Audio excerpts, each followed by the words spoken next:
الحمد لله نحمده ونستعينه ونستغفره ونؤمن به ونتوكل عليه ونعوذ بالله من شرور أنفسنا ومن سيئات أعمالنا من يهده الله فلا مضل له ومن يضلله فلا هادي له وأشهد أن لا إله إلا الله وحده لا شريك له وأشهد أن محمدا عبده ورسوله صلى الله عليه وسلم وشر الأمور محدثاتها وكل محدثة بدعة وكل بدعة ضلالة وكل ضلالة في النار. أعوذ بالله السميع العليم من الشيطان الرجيم. بسم الله الرحمن الرحيم.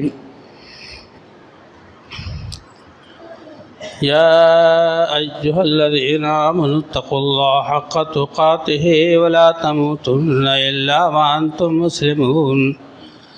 يا أيها الناس اتقوا ربكم الذي خلقكم من نفس واحدة وخلق منها زوجها وبث منهما رجالا كثيرا ونساء واتقوا الله الذي تساءلون به والأرحام إن الله كان عليكم رقيبا. يا أيها الذين آمنوا اتقوا الله وقولوا قولا سديدا يصلح لكم أعمالكم ويغفر لكم ذنوبكم ومن يطع الله ورسوله فقد فاز فوزا عظيما. قال الله تبارك وتعالى في موضع آخر: لقد كان لكم في رسول الله أسوة حسنة لمن كان يرجو الله واليوم الآخر وذكر الله كثيرا.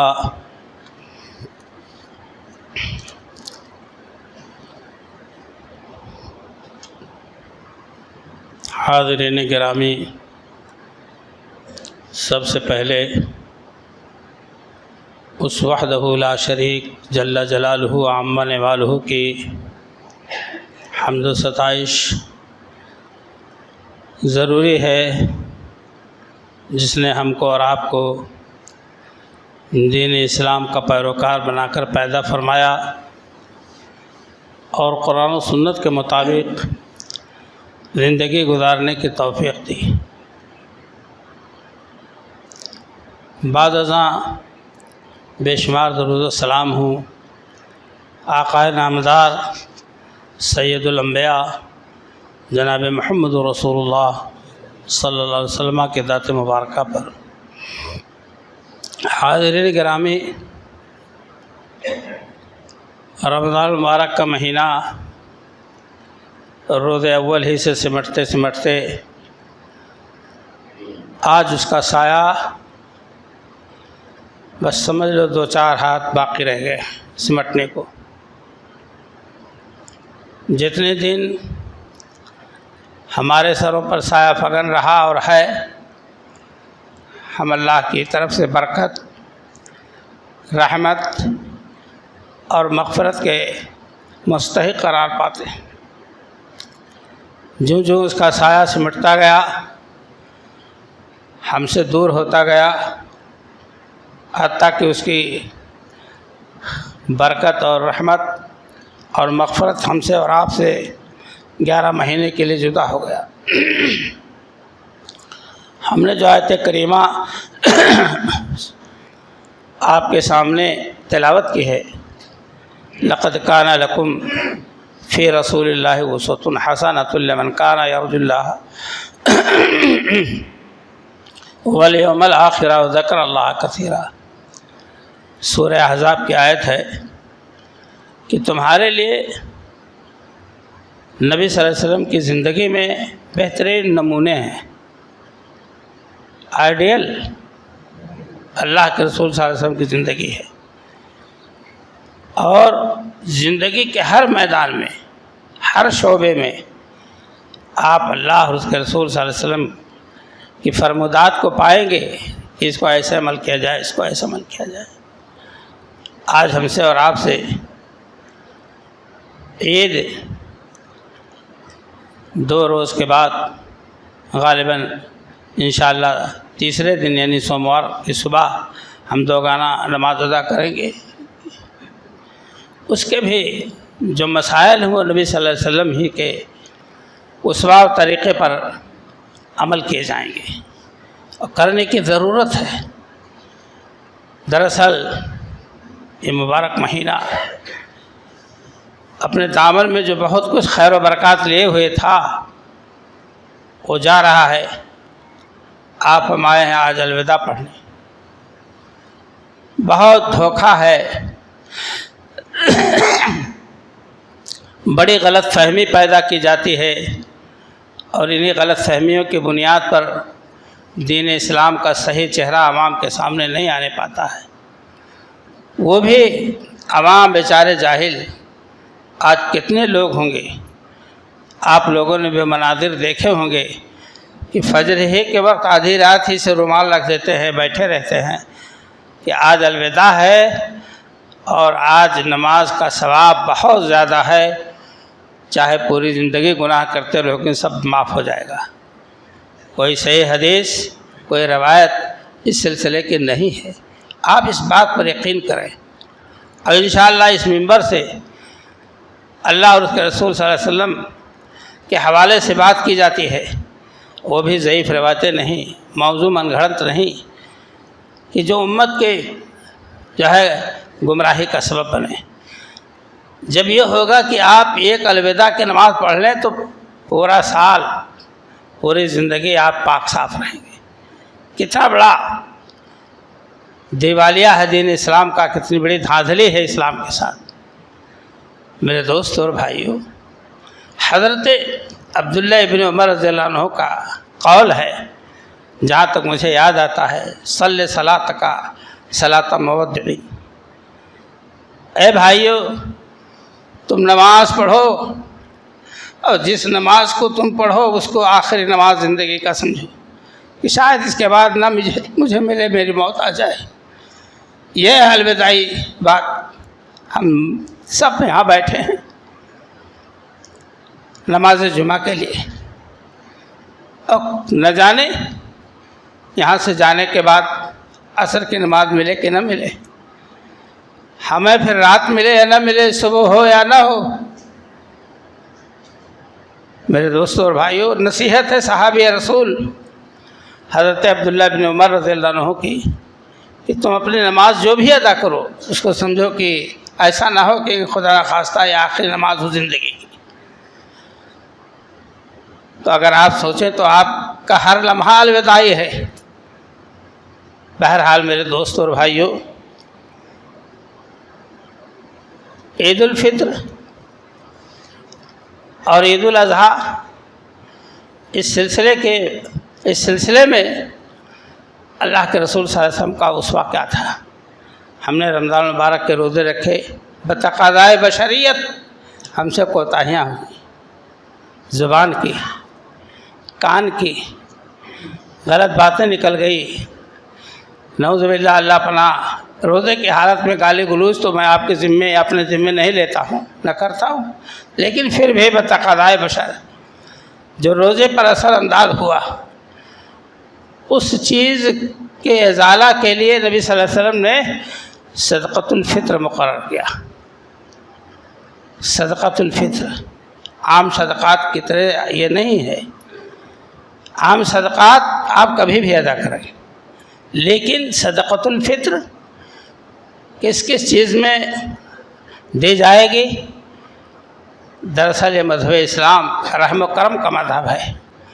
اس نے کسی بھی موقع پر غربا، مساکین، بیوہ، یتامہ کو نہیں چھوڑا ہے، ان کو ساتھ ساتھ لیے چلتا رہا ہے۔ اور یہی وجہ ہے کہ آپ صلی اللہ علیہ وسلم نے فرمایا کہ طہرۃ للصائم و طعمۃ للمساکین، یہ روزے کے صفائی اور پاکی کے لیے ہے کہ جو غلطیاں ہو گئی وہ اللہ تعالیٰ معاف کر دے صدقہ کے ذریعہ، اور مسکینوں کے کھانے کا انتظام ہو جائے، مسکینوں کے کھانے کا، غربا، یتامہ، بیوہ کے کھانے کا انتظام ہو جائے۔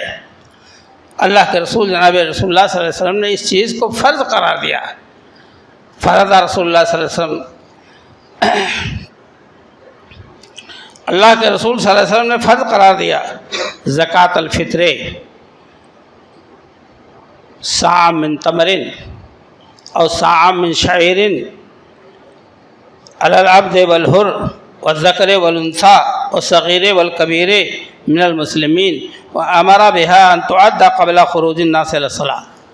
بخاری مسلم کی روایت کہ اللہ کے رسول صلی اللہ علیہ وسلم نے صدقہ فطر کو فرض قرار دیا، 1 سا گیہوں کا جو 2.5 کلو ہوتا ہے، 1 سا جو کا، اور بعض روایتوں میں آتا ہے 1 سا پنیر کا، پنیر تو آپ لوگ کھاتے ہی ہیں، جو کھانے کی چیزیں ہیں، 1 سا گیہوں کا، کشمش کا، ان تمام چیزوں میں 1 سا نبی صلی اللہ علیہ وسلم نے صدقۃ الفطر نکالنے کے لیے فرمایا ہے، اور ہمارے آپ کے ذمے اس کو قرار کیا۔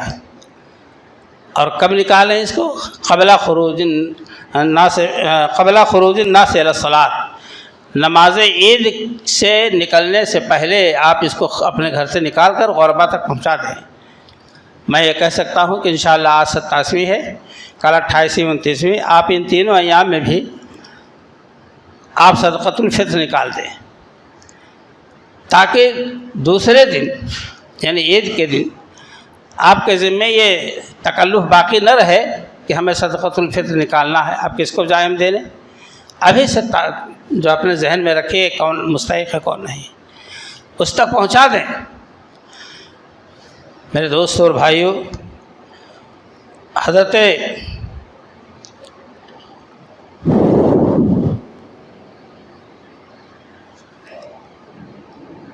فرض رسول اللہ صلی اللہ علیہ وسلم زکوٰۃ الفطر طہرۃ للصائم من اللغو والرفث وطعمۃ للمساکین، لغو باتوں سے، گندی باتوں سے پاکی کا یہ دریا ہے مسکینوں کے کھانے کا۔ شریعت اسلامیہ قرآن کریم کا مطالعہ کریں تو 2 چیزوں پر بہت زور دیا ہے اللہ تعالیٰ نے شریعت اسلامیہ کے ذریعہ۔ ایک تو غلامی کی زندگی ختم ہو، غلام خاندان ختم ہو، انسان آزاد پیدا ہوا، آزاد رہے، غلامی کا توق اس کے گلے میں نہ رہے۔ پہلے زمانے میں لوگ بیچے اور خریدے جاتے تھے، غلام بنائے جاتے تھے، جہاد میں جو لڑکیاں عورتیں پکڑ کر آتی انہیں غلام بنا لیا جاتا، لیکن آزاد کرنے کے لیے بڑے فضائل بیان کیے گئے، یہاں تک کہ اللہ نے فرمایا کہ اگر کوئی شخص اپنی بیوی سے کہہ دے تو میری ماں کی پیٹھ کی طرح ہے تیری پیٹھ، تو اس کو زہار کہتے ہیں، اور اس کے ازالہ کی یہی صورت ہے، وہ اس کی بیوی جب بن سکتی ہے یا بنے گی جب 60 مسکینوں کو آپ کھانا کھلائیں یا پے در پے 2 مہینے کا روزہ رکھیں۔ ایسے ہی دن میں اگر کوئی مجامعات کر لے، مباشرت کر لے اپنی بیوی سے روزے کی حالت میں، رمضان مبارک کے روزے کی حالت میں، تو اس کے ذمے 60 مسکینوں کا کھانا ہے، یا 60 دن 2 مہینے مسلسل کنٹینیو روزہ رکھے یا غلام آزاد کرے۔ تو ان تمام چیزوں کو رکھ کر کے شریعت نے غلاموں پر بڑا رحم و کرم کا معاملہ کیا، اور اسی طرح سے مساکین کا خیال کیا۔ حدیث شریف میں آتا ہے کہ ابن عباس رضی اللہ تعالیٰ عنہ کہتے ہیں من اداها قبل الصلاۃ فہی زکوٰۃ مقبولۃ، جس نے نماز عید سے پہلے صدقۃ الفطر نکال دیا تو یہ مقبول صدقہ ہے، مقبول، اللہ کے ہاں قبول ہوگا۔ اور ومن اداها بعد الصلاۃ، اور جس نے اس صدقہ فطر کو نماز کے بعد یعنی عید الفطر کی نماز کے بعد آئے وہ صدقہ ادھر ادھر کرے، تو آپ نے فہی صدقۃ من الصدقات، عام صدقات میں سے ایک صدقہ ہے۔ عید الفطر کے تعلق سے اور روزہ کے تعلق سے یہ آپ کے لیے فائدہ مند نہیں ہوگا کہ آپ کے روزے میں اگر کوئی خرابی رہی تو اس صدقے سے آپ کے اس کمی کو دور کر دیا جائے، ایسا نہیں۔ اللہ کے رسول صلی اللہ علیہ وسلم نے واضح انداز میں ہم کو اور آپ کو فیصلہ فرما دیا ہے۔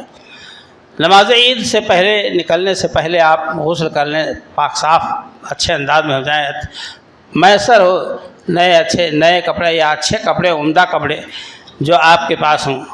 آپ اس فلسفے کو سمجھیں، عمدہ لباس کا مطلب کہ ہمارے پاس 5-6 جوڑے کپڑے رکھے، نیا بھی سلوا لیا ہے، لیکن یہ جبہ ہم کو بہت اچھا ہے، ہم اس کو عید کے دن پہنیں گے، ہمارے نزدیک کو پیارا لباس ہے۔ یہ ہے مطلب، یہ نہیں ہے کہ عمدہ اور اچھا سا مطلب کہ آپ مجبوراً نئے کے لباسی میں ملبوس ہوں، خوشبو لگائیں اور مصلی کی طرف نکلیں، اللہ اکبر اللہ اکبر لا الہ الا اللہ واللہ اکبر اللہ اکبر لا الہ۔ اور نبی صلی اللہ علیہ وسلم کی سنت ہے پیدل آپ جاتے عیدگاہ اور پیدل واپس آتے۔ برادران اسلام، یہ رسول اللہ صلی اللہ علیہ وسلم کے طریقہ کار ہے۔ گھر سے نکلنے سے پہلے آپ صلی اللہ علیہ وسلم افطار فرماتے، طاق کھجوروں کا 3، 5، 7، آپ اسی سنت کو اپنائیں۔ یہاں بیدار ہوئے، غسل کیا اور کھینی لے کر بیٹھ گئے، ہتھیلی پر رگڑنے لگے کہ اب تو صبح عید ہے، لاؤ۔ سنت رسول نہیں، سگریٹ بیڑی ہے، چلو۔ یہ وہ چیزیں ہیں جس پر آپ کو کنٹرول کرنا اپنے نفس پر، اور وہ کام انجام دینا جسے نبی اکرم صلی اللہ علیہ وسلم نے انجام دیا ہے اور ہم کو انجام دینے کا حکم دیا ہے۔ نکلنے سے پہلے آپ کھجور سے افطار کریں۔ اللہ کے رسول جناب محمد رسول اللہ صلی اللہ علیہ وسلم کا دور مبارک ہے، آپ نے بارہا سنا ہے کہ اگر سنت کے خلاف کوئی عمل ہوا تو اللہ کے ہاں مقبول نہیں ہوگا۔ وہ وقت آئے گا تب بھی بتایا جائے گا، لیکن یہ ایک بات میں عرض کر رہا ہوں کہ آپ صلی اللہ علیہ وسلم نے عید الاضحیٰ کی نماز پڑھائی، آپ گھر پہنچے نہیں کہ ایک شخص بکرے کا گوشت بھنا ہوا لا کے رکھ دیا۔ ہاں، کہاں رہا؟ اللہ کے رسول میں ذبح کر کے قربانی کر کے تب عیدگاہ گیا تھا، تو آپ نے اس کو رد کر دیا۔ حرام نہیں کہا اس کو، کہا کہ تو عام کھانا ہوا گوشت کا، ایک عام گوشت ہوا، یہ قربانی کے لیے کافی نہیں ہوگا۔ اذبح مکانہا اخری، اس کی جگہ دوسری قربانی کرو۔ اس لیے ہمارا عمل جو ہو وہ رسول اکرم صلی اللہ علیہ وسلم کے اسوہ اور طریقہ کار کے مطابق ہو۔ میرے دوستوں اور بھائیوں، اللہ کے رسول جناب محمد رسول اللہ صلی اللہ علیہ وسلم حیات طیبہ میں عید کی نماز، بقرعید کی نماز کے لیے عورتوں کو بھی گھروں سے نکالتے تھے۔ حضرت ام عطیہ رضی اللہ تعالیٰ عنہ اس حدیث کی راوی ہیں، وہ کہتے ہیں امرنا ان نخرج حیض یوم العیدین وذوات الخدور فیشہدن جماعت المسلمین ودعوتہم وتعتذر الحیض عن مصلاہن۔ آپ صلی اللہ علیہ وسلم فرمایا کہ بالغ لڑکیاں، عورتیں سب نکلیں، حتیٰ کہ جو منتھلی کی حالت میں ہیں، حیض کی حالت میں ہیں، ماہواری کی حالت میں ہیں، وہ بھی نکلیں۔ یہ کس کا حکم ہے؟ اللہ کے رسول صلی اللہ علیہ وسلم۔ ہم آپ کہتے ہیں عورتیں کہاں عیدگاہ میں جائیں گے؟ ارے عورتوں کو بتلائیے کہ چلیے وہاں، یہ حکم رسول ہے، ہمہ شما کی طرف اس مسئلے کو منسوب نہ کیا جائے، ورنہ قیامت کے دن گریبان پکڑی جائے گی کہ ہمارے نبی کے خلاف تم نے فتویٰ کیوں دیا؟ زمانہ خراب، ہم خراب، آپ خراب، زمانہ خراب، یہ بھی کہنا حرام ہے۔ اللہ تعالیٰ کہتا ہے کہ آدم کی اولاد مجھے ایذا دیتی ہے، تکلیف پہنچاتی ہے، اور کیا ہے وہ یسب الدہر وانا الدہر اقلب اللیل والنہار، وہ زمانے کو گالی دیتا ہے، زمانہ بہت برا ہے۔ اور زمانہ اللہ کہتا ہے زمانہ میں ہوں، میں ہی رات اور دن کو الٹتا پلٹتا ہوں۔ زمانہ لاکھ خراب ہو جائے، محاورے کے انداز میں جو بولی جاتی ہے بات، اللہ کے رسول صلی اللہ علیہ وسلم کو اسوہ نہیں بدل سکتا۔ آپ کی سنت نہیں بدلی جا سکتی۔ ایک عورت نے عرض کیا، اے اللہ کے رسول، بعض عورتیں ایسی ہیں بیچاری جن کے پاس منہ چھپانے کا کپڑا نہیں ہے، تو آپ نے نہیں فرمایا گھروں میں بیٹھی رہیں، آپ نے فرمایا پڑوسن عورتیں ان کو اپنی چادر میں چھپا لیں۔ چھٹی کسی حالت میں نہیں ہے۔ وہ لوگ کہتے ہیں کہ یہ نئی چیز نکالی، ارے پرانی چیز چھوڑ دی تم نے نبی صاحب کی سنت اور اس کو نئی چیز بتانے لگے۔ مزارات پہ جائیں سر پٹکے اور مارکیٹنگ کریں دھڑلے کے ساتھ، تب آبرو نہیں جاتی ہے، تب عزت کا خطرہ نہیں ہے۔ اللہ کے رسول صلی اللہ علیہ وسلم کی سنت پر عمل کرنے میں خطرہ ہے۔ الیاذ باللہ سنت کو بدنام کیا جائے۔ تو آپ صلی اللہ علیہ وسلم نے فرمایا کہ پڑوسن عورت اپنی چادر میں چھپا لے جائے اس کو وہاں تک۔ البتہ جو حالت حیض میں ہے، ماہواری میں ہے، منتھلی میں ہے، وہاں پہنچنے کے بعد تھوڑا الگ بیٹھ جائیں عیدگاہ میں۔ جب مسلمان لوگ دعا کریں، امام دعا کرائے تو وہ بھی دعا کریں اپنے لیے، اپنے آل اولاد کے لیے، اپنے خاندان کے لیے، اپنی صحت و سلامتی کے لیے، دنیا اور آخرت کی بھلائی کے لیے مسلمانوں کی دعا میں شریک ہوں۔ یہ ہے حضور اکرم صلی اللہ علیہ وسلم کا ارشاد گرامی۔ میرے دوست اور بھائیوں، ان کو محروم کر دینا اتنی بڑی برکت سے ہم سب اللہ کے یہاں جواب دیں گے۔ معاف کیجیے گا، سب سے پہلا خون دین اسلام کے خاطر جس کا زمین پر گرا ہے اور زمین رنگی ہے گئی ہے، وہ عورت کی ذات تھی، شہید ہوئی۔ مرد کا خون سب سے پہلے نہیں زمین پر گرا ہے، مردوں میں جو بھی ہوگا گرا ہوگا، لیکن خون عورت ہی کا سب سے پہلے اسلام میں زمین پر گرا ہو، شہادت پائی ہے۔ کہاں ان کو ڈھکیل کر لے جاؤ گے آپ؟ منمانی فتویٰ، زبردستی کا، یہ کہہ کر کے زمانہ نہیں رہا۔ ارے وہ زمانہ ہوتا تو آپ کی بولتی نہ جو کھلتی۔ جس زمانے کو ہم نے چھوڑا ہے اس کے خیر و برکت کو، سنت کو، اسی پاداش میں تو ہم ذلیل ہو رہے ہیں۔ بہرحال میرے دوستوں اور بھائیوں، میں عرض کر رہا تھا کہ نبی صلی اللہ علیہ وسلم عید الاضحیٰ اور عید الفطر کے دن نکلتے مصلی کی طرف تو سب سے پہلے آپ نماز پڑھتے، 2 رکعت نماز پڑھاتے، اس کے بعد خطبہ دیتے، اور یہی سنت پوری طرح سے عالم اسلام میں مسلمانوں کے ہاں جاری ہے کہ وہ پہلے مصلی میں عیدگاہ میں پہنچیں گے تو 2 رکعت دوگانہ نماز پڑھیں گے۔ یاد رہے جو کبھی نہیں فجر پڑھتا ہے وہ جا کے عیدگاہ میں سب کو دکھاتا ہے کہ میری فجر چھوٹ گئی تھی۔ ارے بھائی تیری فجر چھوٹ گئی ہے تو اس کو پھر عید الفطر کی نماز کے بعد 12-1 بجے پھر پڑھ لینا اس کو۔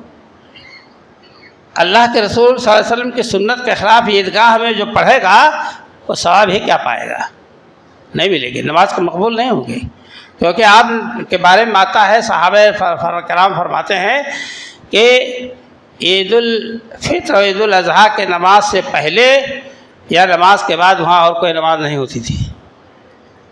وہاں تقویٰ نہیں کوئی دکھاتا تھا کہ دیکھ لے بہت متقی ہیں، نماز عید الفطر ابھی باقی ہے، 2 رکعت پڑھانا، امام کا بھی کھڑا ہونا دور ہے تو لا 2 رکعت نفل پڑھ لیں۔ اب نفل پڑھنے آئے، جائز نہیں ہے، اس کو آپ گرہ کر لیں۔ مسجد میں ہم آدمیوں کی کثرت کیوں ہے کہ یہاں سیدھے اللہ اور اس کے رسول کی بات بتائی جاتی ہے۔ اب اس کو کوئی قطر بیوت کرے اپنے گھر جا کر کے، کٹ بیٹھاوے، ایسا نہیں ویسا، تب ایسا نہیں تو ویسا، تیسا نہیں تیسا، یہ اس کے ایمان اور عقیدے کی خرابی ہے کہ اللہ کے رسول صلی اللہ علیہ وسلم کے فتوے پر اپنا فتویٰ غالب کرنا چاہتا ہے۔ اللہ کیا کہتا ہے؟ لا ترفعوا اصواتکم فوق صوت النبی ولا تجہروا لہ بالقول کجہر بعضکم لبعض ان تحبط اعمالکم، تمہارے اعمال برباد ہو جائیں گے اس بنیاد پر کہ تم نے اپنے فتوے کو، اپنی آواز کو حضور کی آواز پر بلند کیا۔ اس فتوے کے خلاف جس نے فتویٰ دیا اس نے گویا کہ حضور کی آواز پر اپنی آواز اونچی کی، اعمال برباد جائیں گے۔ جو عمل کرے گا وہ بھی جائے گا، ہم تو ڈوبے ہیں صنم، تم کو بھی لے ڈوبیں گے۔ میرے دوستوں اور بھائیوں، عن جابر بن سمرہ رضی اللہ تعالیٰ عنہ قال صلیت مع رسول اللہ صلی اللہ علیہ وسلم عیدین غیر مرۃ ولا مرتین بلا اذان ولا اقامۃ، میں نے حضور اکرم صلی اللہ علیہ وسلم کے ساتھ عیدین کی نمازیں پڑھی ہیں، اور کبھی بھی آپ صلی اللہ علیہ وسلم نے اذان نہیں دلوائی اور نہ تکبیر۔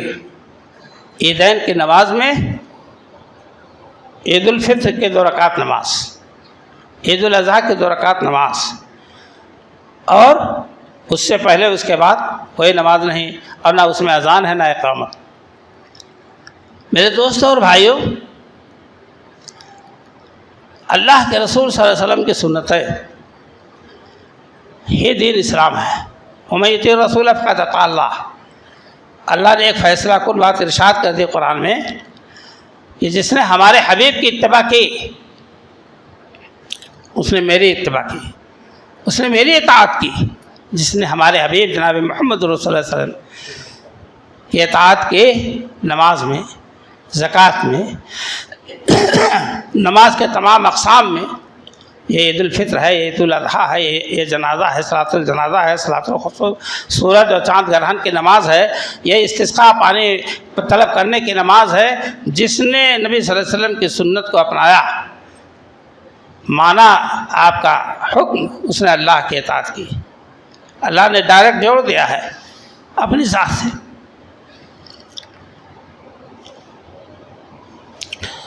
میرے محترم دوستوں اور بھائیوں، ایک روایت ہے انہیں حضرت ابن عباس، عبداللہ ابن عباس رضی اللہ عنہ سے، کہ صلی یوم الفطر رکعتین ولم یصلی قبلها ولا بعدها، آپ نے 2 رکعت نماز پڑھی عیدگاہ میں، ولم یصلی بعدہما قبلہما ولا بعدہما، اس 2 رکعت کے علاوہ نہ اس سے پہلے نہ اس کے بعد کوئی نماز نہیں ہوئی۔ اس کا خاص لحاظ رکھا جائے۔ فجر کی نماز میں آپ لوگ بکثیر تعداد میں پہنچے، ہمیشہ پہنچیں، کوئی عید الفطر کی صبح نہیں، عید الاضحیٰ کے فطر میں ہی نہیں، ہمیشہ کے لیے ہے یہ نغمہ۔ فصل گل اللہ کا نہیں پابند، خزاں یا بہار سدا لا الہ الا اللہ، کسی موسم کا محتاج نہیں ہمارا دین اسلام کہ ایسا ہوگا تو ایسا کر لیں گے۔ یہ نغمہ فصل گل اللہ کا نہیں پابند، خزاں ہو یا بہار سدا لا الہ الا اللہ۔ میرے دوستوں اور بھائیوں، یہ آپ کے صدقات و زکوٰۃ کے حقدار آپ کے خاندان کے مجبور کمزور لوگ ہیں، جنہیں آپ بہت قاعدے سے خیال کر کے دیں۔ دوسری بات، غربا مساکین، اور اس کے علاوہ آپ دیکھ رہے ہیں کہ مختلف اداروں کے چندہ کرنے والے علماء کرام آپ کی خدمت میں آتے رہتے ہیں ایک اچھی امید لے کر کے، اور یہی سال بھر ان علماء کرام کے تنخواہوں کا ذریعہ ہوتے ہیں۔ وہ اپنے گھر نہیں لے جاتے ہیں، پائی پائی کا حساب ادا کرنا ہوتا ہے۔ اس لیے آپ ان تمام آنے والے حضرات کی قدر کریں، انہیں کے ذریعہ، انہیں کی کوششوں سے آج دین اسلام زندہ ہے اور ہم نام لینے کے مستحق ہیں۔ ہمارا سر بلند ہے انہیں اداروں کی بنیاد پر، مکاتب کی بنیاد پر، مکاتب اسلامیہ جہاں نماز روزہ کی تربیت دی جاتی ہے، دعائیں یاد کرائی جاتی ہیں، جس کے خیر و برکت سے آپ محروم نہیں رہ سکتے۔ آپ کے کھانے، آپ کے رقم سے، زکوٰۃ ہی کی رقم سے ایک وقت طالب علم کھانا کھا لیں. مثال کے طور پر میں عرض کر دوں، بوڑھار اسکول ہے، 350 لڑکے اور 400 لڑکیاں بیک وقت کھانا کھاتے ہیں، دوپہر کا، شام کا، صبح ناشتے کا. ایک وقت آپ کے زکوٰۃ و صدقات کا کھائیں گے تو زکوٰۃ کی ادائیگی کا جو ثواب ہوگا انشاءاللہ وہ بہت زیادہ ہوگا. کوئی بھی غریب آپ کے دیے ہوئے کپڑے کو پہن لیا، آپ کی دی ہوئے رقم سے غلہ اناج خرید کے بچوں کے لیے مہیا کیا، آپ اس کے ثواب سے محروم نہیں رہیں گے. میرے دوستوں اور بھائیوں، تو میری گزارش ہے کہ ہم اور آپ آخری ایام میں مکاتب اسلامیہ کے ہوں یا ادارہ اور جامعات کے ہوں، حتی الامکان حسب حیثیت ان کی مدد کریں، پھر اللہ تعالیٰ آپ کی مدد فرمائے گا. ان تنصروا اللہ ینصرکم ویثبت اقدامکم. آئے ہیں کہاں سے؟ لکھنؤ سے، آسام سے، نصرت الاسلام سے آئے ہیں سب لوگ، ایک باغپت سے، اور کہاں کہاں کے مجھے یاد نہیں اس وقت. ابھی وہ نماز کے بعد آپ اپنے دلائل اور ثبوت توصیہ لے کر کے، تصدیق نامہ لے کر کے بیٹھیں گے. آپ سے جو کچھ ہو سکے انہیں دیں. اور اس کے ساتھ ساتھ آخری بات، اللہ تعالیٰ ہم کو اور آپ کو بلاؤں سے محفوظ رکھے. اہل اولاد کو، امت مسلمہ کو، ہمارے مساجد و مدارس کو اللہ تعالیٰ اپنے حفظ و امان میں رکھے. جو بیمار ہیں اللہ تعالیٰ انہیں شفا عطا فرمائے. عبدالغفار صدیقی صاحب رحمۃ اللہ علیہ کی بڑی صاحبزادی جے پور میں رہتے ہیں، مسلسل بیمار رہتی ہیں، اللہ تعالیٰ انہیں شفا کاملہ عاجلہ عطا فرمائے. اور اسی طرح سے جو بھی یہاں موجود ہیں، ان کے باپ دادا، ان کی ماں، بہن بھائی، چچا بھتیجے، جو بھی لوگ ان متعلقین بیمار ہوں، اللہ تعالیٰ نے شفا کاملہ عاجلہ فرمائے. اللہ تعالیٰ سے دعا ہے کہ رب کائنات ہم تمام لوگوں کو قرآن و سنت کے مطابق دینی کاموں کو انجام دینے کی توفیق عطا فرمائے. میں صاف لفظوں میں کہہ دوں، جہاں قال اللہ و قال رسول نہ ہو اس مسئلے پر عمل نہ کرنا بالکل فیصلہ کن بات ہے. جس مسئلے کو کوئی بتلائے اور یہ نہ کہہ سکے اللہ اور اس کے رسول نے فرمایا، صلی اللہ علیہ وسلم نے فرمایا ہے، اس مسئلے پر کبھی توجہ نہ دینا، کیونکہ وہ خیانت کر رہا ہے. مسئلہ اللہ کے رسول صلی اللہ علیہ وسلم کو بتلایا ہوا ہے، مگر وہ یہ نہیں کہہ رہا ہے، اور اسی طرح سے اسے میں ڈھکوسلا بازی کر کے دیگر لوگوں کے فتاوے شامل کر کے اور آپ کو اس سے غلط کام کرواتا اور خود کرتا ہے. اللہ تعالی ہم سب کو اس بات سے محفوظ رکھے. آمین. تقبل یا رب العالمین.